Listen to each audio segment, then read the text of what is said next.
Udushe olusekelwe kwesini yinto engawunwabisiyo amalungu e-ANC Women's League nabahlali baseMotherwell. Abahlali baseMotherwell badlale indima enkulu ekuncediseni amapolisa ekubambeni umkhanelwa otyholwa ngokudlwengula abantwana abane abaphakathi kweminyaka esixhenxe ne-15 ubudala. Bathi bafuna angafumani bail.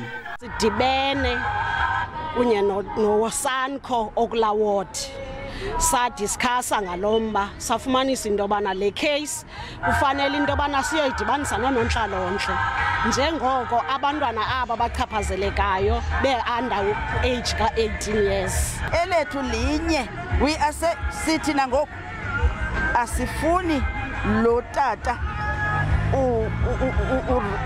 we call it a pedophile aphume, sifuna abolele ejele ngoba uyingozi emphakathini.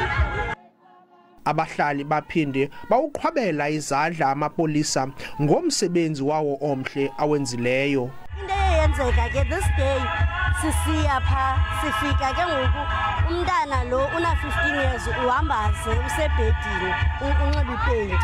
So simbuza ubhuti kwenzeka ntoni because thina sazi lo mntana ingumntanakho but ngoku xa sifika uhleli naye ebhedini enxiba ipaint kwenzeka ntoni athi i-girlfriend yami. Sibuza bhuti i-girlfriend yakho njani umntana ona 15 years. Umkhanelwa usirhoxisile isicelo sakhe sebail yaye uza kuphinda avele kwakhona enkundleni ngomhla wesibini kwinyanga October. Ndinguzolani Moya weNdaba ze-SABC ndiseMotherwell eBhayi.